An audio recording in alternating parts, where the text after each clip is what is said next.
প্রতিনিধিতে পাঠানো তথ্যচিত্রে প্রবাসের সংবাদ জানাচ্ছেন অঙ্কুর মণ্ডল।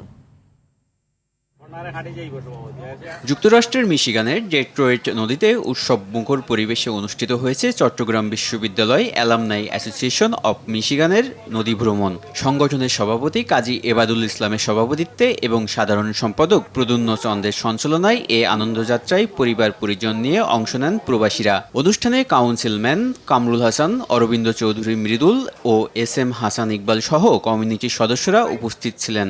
নদীর দুপাশে নয়নাভিরাম দৃশ্য উপভোগের পাশাপাশি আড্ডা, স্মৃতিচারণ ও সাংস্কৃতিক আয়োজনে মুখরিত হয়ে ওঠে চারপাশ।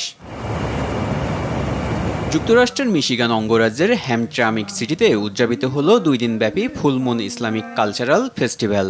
সুন্নি অ্যালায়েন্স অব নর্থ আমেরিকার উদ্যোগে আয়োজিত এই অনুষ্ঠানে আন্তর্জাতিক কারি, নাশিদ শিল্পী ও ইসলামিক স্কলাররা অংশ নেন। কিরাত ও নাশিদ পরিবেশনার পাশাপাশি শেষ দিনে স্কলার ও সাধারণ প্রবাসীদের অংশগ্রহণে এক বিশেষ গ্র্যান্ড প্যারেড শহরের প্রধান সড়কগুলো প্রদক্ষিণ করে। প্রবাসীদের মধ্যে ইসলামিক সংস্কৃতি, শিক্ষা ও পারস্পরিক সম্প্রীতি জোরদার করাই ছিল আয়োজনের মূল লক্ষ্য। যুক্তরাজ্যে গোপালগঞ্জ হেল্পিং হ্যান্ডস ইউকের কার্যকারী কমিটির নির্বাচনে প্রতিদ্বন্দ্বী প্যানেলকে পরাজিত করে বিজয়ী হয়েছে মাসুক শুকুর নুরুল পরিষদ। সাবেক ডেপুটি মেয়র ওহিদ আহমেদ, সাংবাদিক মুসলে উদ্দিন আহমেদ ও শামীম আহমেদের পরিচালনায় নির্বাচন কমিশনে প্রায় 1,500 ভোটার ভোট প্রদান করেন। নবনির্বাচিত পরিষদ সংগঠনের ধারাবাহিক কর্মকাণ্ড প্রবাসীদের ঐক্য এবং সমাজকল্যাণমূলক ধারাকে আরও বেগবান করবে বলে প্রত্যাশা প্রকাশ করেন কমিউনিটি নেতৃবৃন্দরা।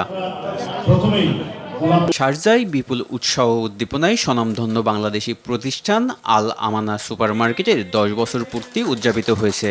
এ উপলক্ষে প্রতিষ্ঠানের স্বত্বাধিকারী জহির সাহা, কাউসার সাহা ও সাহা জুয়েলের আমন্ত্রণে স্থানীয় আরবি নাগরিক মোহাম্মদ ইব্রাহিম আল মান্নাহি এবং বিশিষ্ট ব্যবসায়ী মোহাম্মদ আলী সোহেল ও মোহাম্মদ দিনু সহ অনেকে উপস্থিত ছিলেন।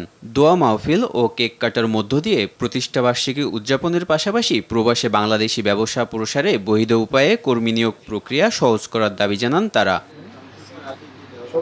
সৌদি আরবের আল জুবাইলে আন্তর্জাতিক প্রবাসী মানবাধিকার ফাউন্ডেশনের উদ্যোগে প্রবাসীদের সঙ্গে এক মতবিনিময় সভা অনুষ্ঠিত হয়েছে। স্থানীয় রিয়াদ পার্কিংয়ের একটি মিলনায়তনে আব্দুল আহাদের সভাপতিত্বে ও দেলোয়ার হোসেনের সঞ্চালনায় সভায় প্রধান অতিথি ছিলেন আল খোবার মহানগর যুবদলের আহ্বায়ক KM ওমর ফারুক। সভায় আব্দুল কাশেম সোহাগ, জাহাঙ্গীর হোসেন ও মোহাম্মদ নাসির হোসেন সহ স্থানীয় প্রবাসীরা উপস্থিত ছিলেন। প্রবাসীদের ন্যায্য অধিকার আদায় ও আইনি সহায়তায় সংস্থাটি কাজ করে যাবে বলে জানান বক্তারা।